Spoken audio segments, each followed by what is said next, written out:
तत्पते व्रतं चरिष्यामि तच्छकेयं तन्मे राध्यताम्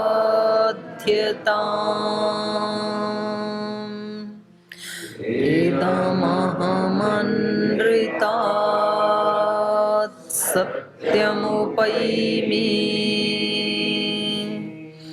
ॐ सहनाववतु सहनौ भुनक्तु सह वीर्यं करवावहै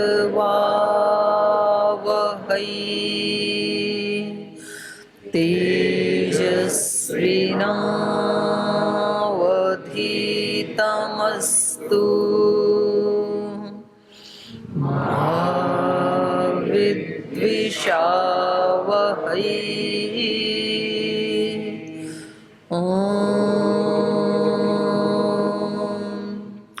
शांति शांति शांति।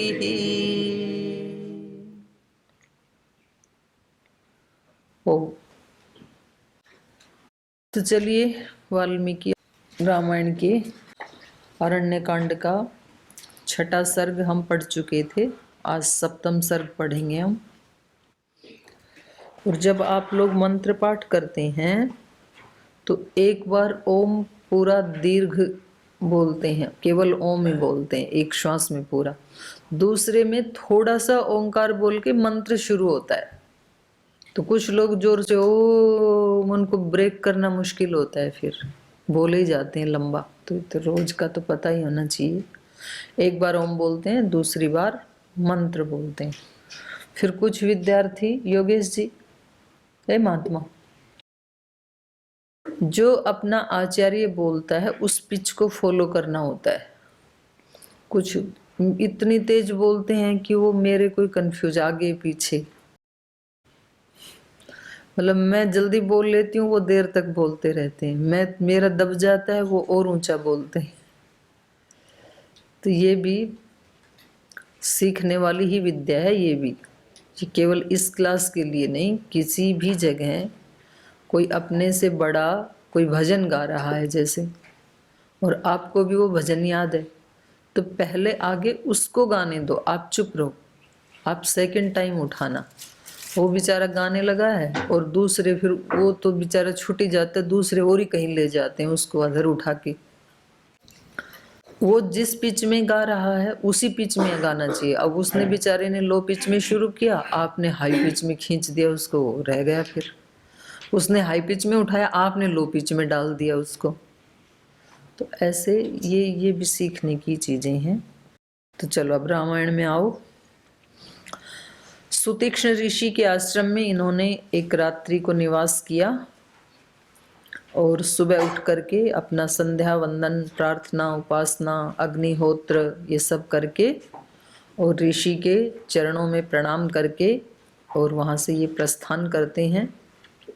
और ऋषि भी इनके आगमन से अत्यंत प्रसन्न होते हैं और इनको जाते समय आशीर्वाद दे करके विदा करते हैं। तो इतना हमने पढ़ा था। अब वहाँ से निकल करके आश्रम से ये आगे कहाँ जा रहे हैं, ये आज हम पढ़ेंगे। उससे पहले आपका कोई प्रश्न है तो पूछ सकते हैं। कुछ पूछना है किसी को? ओम दीदी जी प्रणाम। दीदी जी, निष्काम कर्म और पूजा में क्या अंतर है?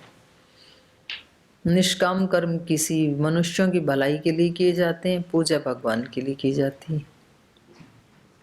निष्काम कर्म का फल मतलब परमेश्वर प्राप्ति नहीं है? परमेश्वर किसी कर्म से प्राप्त नहीं होते हैं। परमेश्वर प्राप्ति है, अप्राप्त नहीं है। अज्ञान के कारण दिखते नहीं है, तो उसको हटाने के लिए ज्ञान चाहिए। अंधेरा प्रकाश से ही मिटता है, 100-200 करोड़ रुपए से नहीं मिटता है। तो जो जिसका एंटी है वो उससे हटेगा या बनेगा। आसान ज़्यादा क्या होता है, पूजा पूर्वक कर्म करना या आसान निष्काम लोगों कर्म। को सन्यास के मार्ग पे कतई नहीं आना चाहिए। जिनको कुछ शॉर्टकट चाहिए, इजी चाहिए, वो इस मार्ग पे कतई ना आए, बिल्कुल भी। क्यों चाहिए इजी? क्यों चाहिए हमें? टफ क्यों नहीं चाहिए? जो करने में सहजता से हो जाए, मतलब जैसे क्यों भक्ति। सहजता से हो जाए ऐसा क्यों चुन रहे हो? जिसमें खूब संघर्ष आए वो क्यों नहीं चुनते हो? उसमें वो कभी हो पाता है, कभी नहीं हो पाता। जब नहीं हो पाता तो ग्लानि होती है, हो पाता है तो प्रसन्नता होती है। तो जब इतने बड़ा चुनाव करते क्यों? जब पॉकेट में पैसे नहीं है तो डायमंड खरीदने की आकांक्षा क्यों रखते हो? अपने पीतल से काम चला लो। लेकिन पुरुषार्थ से तो आगे वो हासिल किया जा सकता है। आस बिल्कुल किया जा सकता है, पॉसिबिलिटी पूरी है। कोई भी डायमंड तो छोटी चीज है, भगवान तो सब डायमंडों का भी स्वामी है, तो कोई भी कर सकता। पुरुषार्थ तो करना चाहिए ना। यूं कहे कि कोई इजी रास्ता बताओ कि जो बिन पैसे के डायमंड मिल जाए, तो गलत बात है। ऐसा ही साधना में कुछ इजी मार्ग बताओ जो भगवान मिल जाए। और भगवान मिले ही हुए हैं, क्या उनको पकड़ के कैद करोगे भगवान को? या अपना झाड़ू पोछा करवाओगे, या अष्टाध्यायी याद कराओगे कि एक बार मिल जाए फिर बोलूंगी भाई मेरी अष्टाध्यायी तू याद कर। भगवान जी मिल जाएंगे, मान लो मिल गए आपको, सपोज, अब क्या करोगे? आगे क्या करोगे? आप ही बताओ, आप ही पूछ रही। नहीं, आ गया सामने, अब क्या करोगे? वो प्राप्त है, इसमें कोई संदेह नहीं है। अरे बात कह रही हो, बताना तू। आपके सामने आ गए, बैठे हैं। मैं कहूँगी आप अपने सारे गुण मुझ में उतार दो। मेरे को बेईमानी नहीं है, मतलब परमात्मा इतने कोई नादान है कि जो जिसमें उतारने की पात्रता नहीं है, स्थान नहीं है, और उसमें वैसे डाल देंगे, ये लो सारे उतार दिए। फिर क्या करोगे? फिर कहूँगी अगर वो कहेंगे पात्रता नहीं, तो मैं कहूँगी सामर्थ्य दे दीजिए कि पात्रता हासिल कर सकूँ। मतलब आपको कुछ नहीं करना, ऐसे को परमात्मा कुछ नहीं देंगे, सौंटा देंगे। बोले तेरे को इतना बढ़िया पहले शरीर दे रखा है, इसका सदुपयोग नहीं किया तो एक सौंटा लाओ, पहले ये शरीर वापस करो, ऐसे फिर बोलेंगे। सोटा देने फिर के वो बोलेंगे कि अजगर बना देता हूं, पड़े रहना। तो कुछ नहीं करना पड़ेगा, आपके गुण दे दो, आपकी शक्तियां दे दो, सामर्थ्य भी आप ही दे दो, और अभिप्सा करने की सामर्थ्य भी आप ही दे दो। हम अभिप्सा भी नहीं करेंगे, तो फिर तुम पर्वत बन जाओ, एक जगह पड़े रहो, कुछ नहीं करना पड़ेगा। भगवान हमारे लिए कुछ नहीं करेंगे, हमारे माध्यम से सब कुछ करेंगे। लिख लो। बात तो आपको छोटी सी लगती है, बात बहुत बड़ी है, लेकिन दिव्यता किसी को थाली में परोस के नहीं दी जाती है, उस व्यक्ति के माध्यम से दिव्यता अभिव्यक्त होती है। पत्थर कहे कि मेरे को इतनी सुंदर मूर्ति बना दो कि मेरे को सारी दुनिया पूजे। जैसे अयोध्या में रखी है ना रामलला की मूर्ति, तो किसी पत्थर से तो बनी है ना, तो वहां से मैसूर से लाया गया वो पत्थर, कर्नाटक से। तो वो पत्थर बोले कि इतनी सुंदर मूर्ति बना दो, आप तो श्री राम हो, आपको ही पूजेगी सारी दुनिया, तो मेरे को इतनी सुंदर मूर्ति बना दो कि सारा लोग पूजे मेरे को सदा सदा के लिए, पर छेड़े हथौड़ी एक भी मेरे को मत मारना। बन जाएगी मूर्ति? तो संभव नहीं, आप खुद ही कह रही हो, तो इम्पॉसिबल प्रश्न। पत्थर को बना देंगे पूजनीय, लेकिन पत्थर को ही उस प्रक्रिया से गुजरना पड़ेगा पूजनीय बनने के लिए। पत्थर बचा रहे और फिर बन जाए, ऐसा नहीं हो सकता। जो उस प्रक्रिया से गुजरेगा, दूसरा पत्थर गुजरेगा तो दूसरा पूजनीय बनेगा, ये पत्थर गुजरेगा तो ये पूजनीय बनेगा। इसलिए अध्यात्म मार्ग का अनुसरण जिसको करना है, चाहे वो सन्यासी बने या गृहस्थ में रहे, कोई भी आध्यात्मिक हो सकता है, उसको ये विचार दिमाग से सदा सदा के लिए निकाल देना चाहिए कि इजी क्या है, मेरे लिए आसान क्या होगा। भावना ही गलत है, पहली सीढ़ी ही गलत है तो मंजिल गलत ही होगी। इजी होता है पहाड़ से नीचे गिर जाना, कुछ नहीं करना, हाथ पैर छोड़ो अपने आप नीचे गिर जाओगे, कुछ नहीं करना। चढ़ना है तो पुरुषार्थ आपको ही करना पड़ेगा। तो भगवान तो हम सबको अपना यंत्र बनाने के लिए तैयार है, हमारे माध्यम से अभिव्यक्त होने के लिए तैयार है, लेकिन माध्यम तो हमें ही बनना पड़ेगा ना। तो जो महापुरुष इसके लिए तैयार होते हैं, कहते हैं हमें आराम की कोई आवश्यकता नहीं है, प्रमाद बिल्कुल करने की हमारी इच्छा नहीं है, तो उनको भगवान जी बना लेते हैं अपना माध्यम। तो सारे जो अवतारी सत्ताएं हैं, अवतारी पुरुष हैं, महापुरुष हैं, वो वैसे यंत्र हैं। तो अपने आप को 100% दे दो, बचा के मत रखो। मतलब खुद को तो आपने बचा लिया पानी पूरी खाने के लिए कि मैं तो ये खाती रहूंगी, लड्डू खाती रहूंगी, और भगवान जी मेरे को सारे गुण दे जाएं, उसके लिए मुझे कुछ नहीं करना पड़ेगा। तो ये तो बेईमानी है, देखो चोरी है, ये डकैती है, किसी के माल को लूटना। वो तो लुटवाने के लिए भी तैयारी है, तो लूटने वाले बनो तो सही। भगवान तो अपनी सब शक्तियां उन्होंने तो दे ही रखी हैं पहले से भी। कितना ओपन है उसका खजाना, कोई फॉर्म नहीं भरना, किसी से अनुमति नहीं लेनी कि एलिजिबल है कि नहीं है, कुछ नहीं करना। आप जब चाहो, जहाँ चाहो, जितना चाहो उतना ले सकते हो, अनंत, और वो भी ओपन सबके लिए। कोई पात्रता नहीं कि एमए पास इसमें आ सकते हैं, कि बीए पास आ सकते हैं, कि 10वीं वाले आ सकते हैं, कोई अनपढ़ भी आ सकता है। तो सबसे पहले विचार को ठीक करो, चिंतन को ठीक करो। ये वाला चिंतन ठीक नहीं है, ये वाला चिंतन करो कि मेरे को जो भी करना पड़े सब करूंगा या करूंगी, और फिर उसको करो जो आपको अंदर से प्रेरणा हो रही है ना। आप कहते हो कि हमें कुछ नहीं चाहिए इस संसार में, बस केवल आपकी कृपा चाहिए, आपका आशीर्वाद चाहिए, आपका दर्शन चाहिए, ऐसी किसी साधक की अभीप्सा होती है। तो अभीप्सा तो साधक को ही करनी होती है, भगवान नहीं करते अभीप्सा, भगवान कृपा करते हैं। जैसी अभीप्सा होगी वैसी कृपा करेंगे। और अभीप्सा आप कितनी भी उन्नत कर सकते हो, कितनी भी, कोई ऐसी मनुष्य की अभीप्सा नहीं है जो ईश्वर पूरा ना कर सके, सर्वशक्तिमान है वो। पर आप अभीप्सा तो करो। तो छोटी छोटी अभीप्सा करते हैं, शरीर लेवल की अभीप्सा करते हैं हम, मन तक भी नहीं जाते कि मेरा मन ऐसा हो, मन वैसा का वैसा ही पड़ा रहे तो चलेगा, बस शरीर लेवल की करते हैं। शरीर जवान रहे, शरीर निरोगी रहे, शरीर से भोगने के जो साधन हैं वो मिल जाएं, यही मांगता है मनुष्य।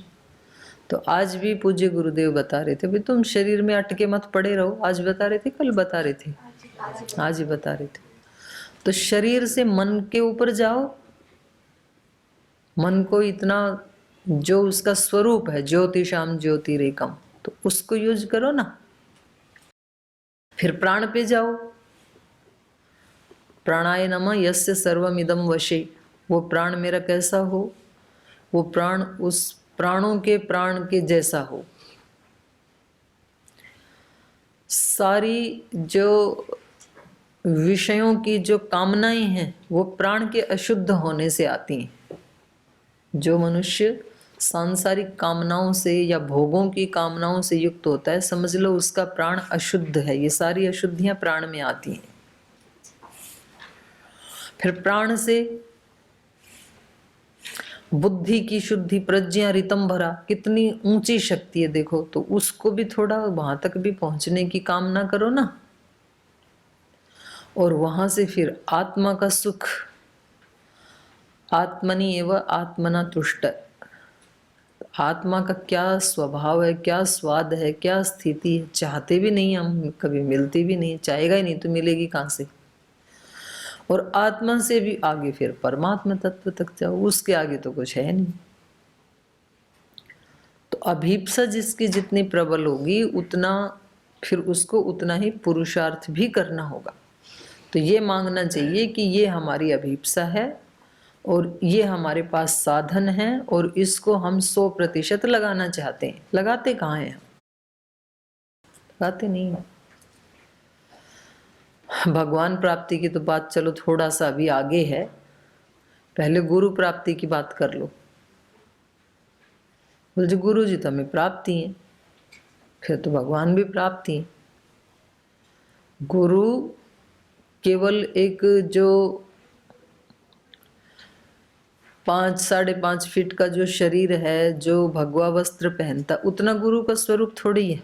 गुरु का स्वरूप तो विराट है। अब उसमें से कितना हमने लिया और कितना अभी बाकी बचा है,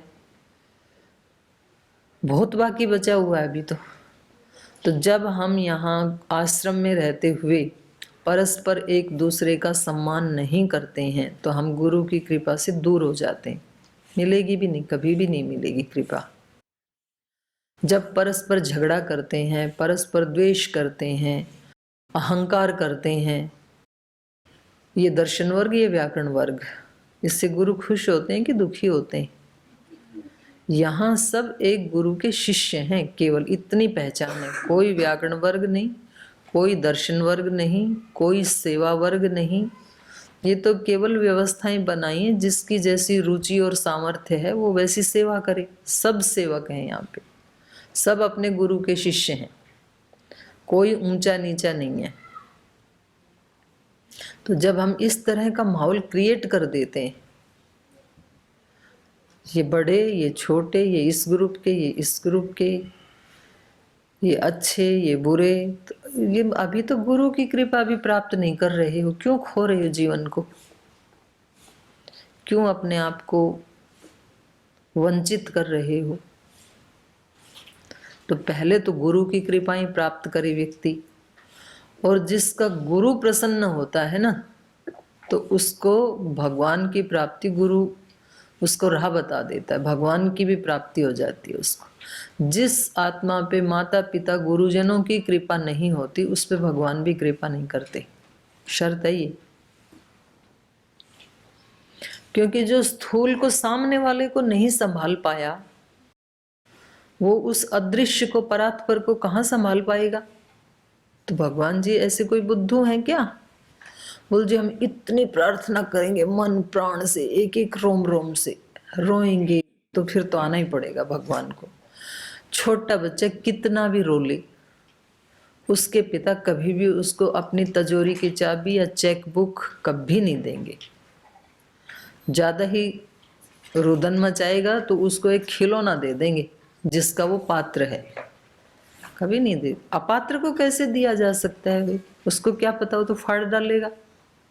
उसको हीरे दे दिए तो वो तो कहीं भी फेंक देगा कीचड़ में। तो ऐसे ये तो संसार के माता पिता भी इतने तो ज्ञानवान हैं कि उसको नहीं देते। अपना ही बच्चा है, बड़ा होके सब उसको ही मिलना है, लेकिन आज उसको नहीं देते हैं। तो ईश्वर तो सर्वज्ञ हैं, वो तो हमारे जन्म जन्मांतरों के व्यक्त कर्मों को भी जानता है, अव्यक्त संचित संस्कारों को भी जानता है, हमारी पात्रताओं को भी जानता है, हमारी कमियों को भी जानता है। तो वो कैसे दे सकता है?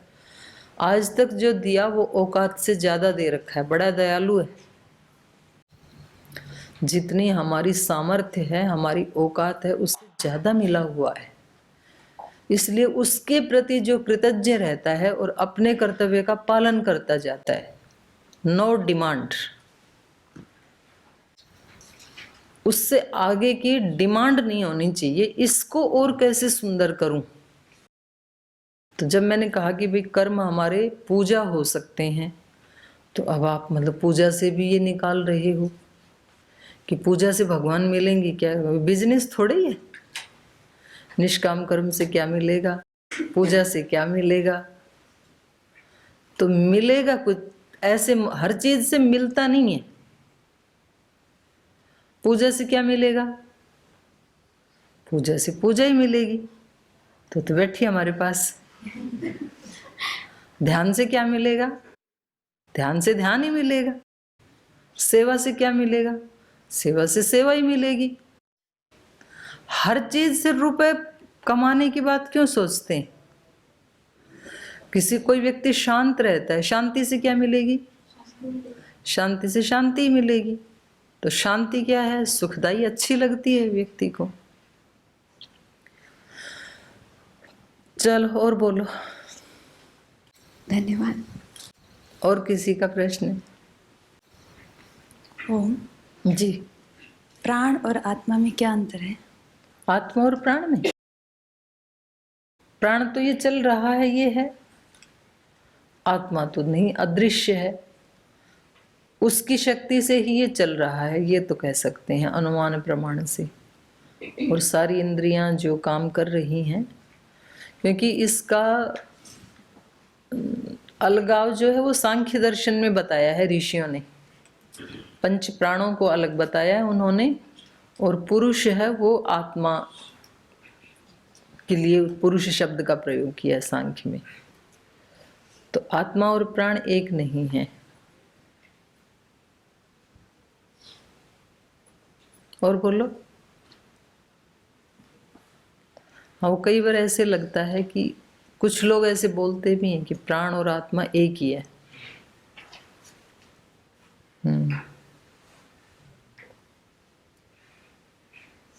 ओ माता जी प्रणाम। हमारी कर्म फल व्यवस्था है वो ईश्वरीय न्याय व्यवस्था है, लोक में देखी जाती है। तो जिसने पाप किया है उसका दुख मिलेगा, जिसने पुण्य किया उसका सुख मिलेगा। और लोक में जो लोग दुखी हैं उसकी सहायता करके हम ईश्वरीय न्याय व्यवस्था में बाधा तो नहीं डालते। वो आप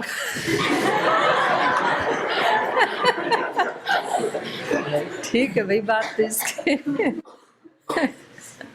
वो आपका कर्म कर रहे हो, आप बाधा नहीं डाल रहे।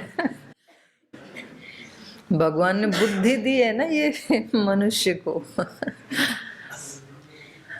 कोई व्यक्ति किसी की हत्या करता है, बोल जी सब कर्मों का फल है, तो भगवान ने हमारे को निमित्त बना लिया, इसको तो मरना ही था, इसने पाप किए थे। गीता में भगवान कृष्ण ने कहा है अर्जुन को कि ये तो अपने पापों से मर ही गए पहले ही, निमित्त मात्रम भव सव्यसाची।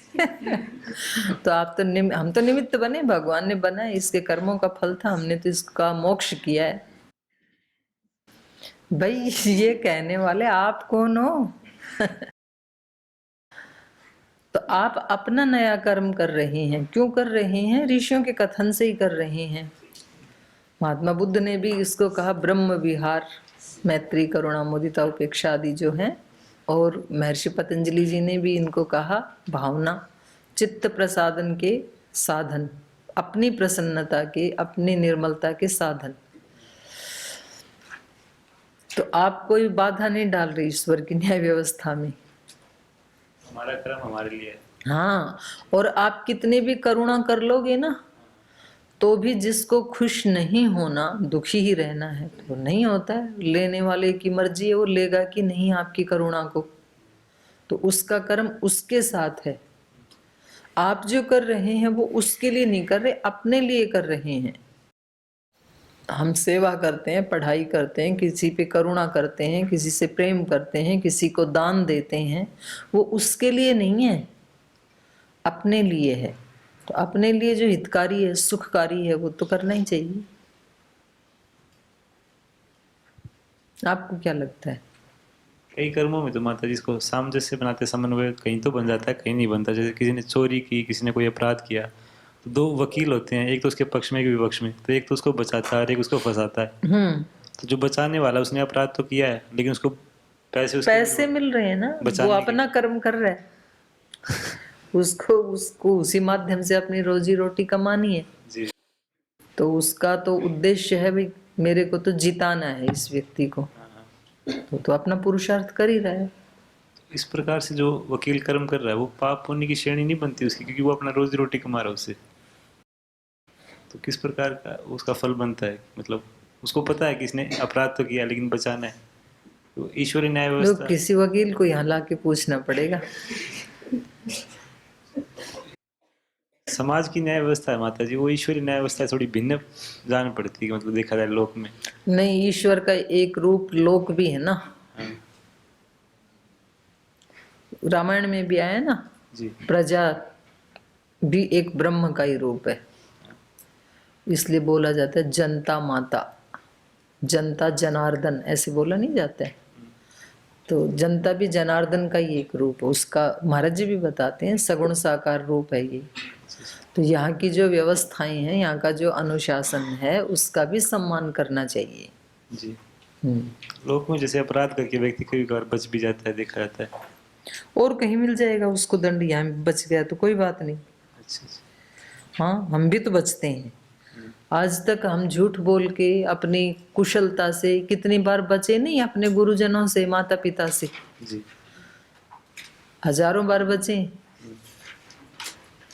तो वो तो और कहीं मिल जाएगा, बच गए तो भी। तो कहीं ना कहीं कभी तो ऐसे भी होता है ना कि व्यक्ति को लगता है कि मैंने तो कुछ भी यहाँ नहीं किया था, मेरा दोष नहीं था, मैं तो लपेटा गया दूसरों के साथ। तो तू ही क्यों लपेटा गया, कोई दूसरा क्यों नहीं लपेटा गया? तो ऐसे बच रहे होंगे कुछ पाप जिनका हमने चालाकी से कहीं बच गए थे, पर वो हैं तो सही, वो अपना फल तो देंगे, तो वो इधर से आके दे देंगे फल। जैसे आपने चालाकी की तो फल देने वाला आपका बापू है, वो उधर से दे देगा, फल तो मिलेगा। लेकिन तो कोई भी नहीं बच सकता है कर्म फल से, ना वकील बच सकता है, ना जज बच सकता है, ना अपराधी बच सकता है, कोई नहीं बच सकता है। ये इंसानों की न्याय व्यवस्था में हो सकता है कभी कोई बच जाए, तो ठीक है, वो वकील की कुशलता से बच जाते हैं, लेकिन भगवान के सामने तो कोई भी बचता नहीं है। तो अंतिम फल, और फल जरूर मिलता है, अवश्यमेव भोक्तव्यम।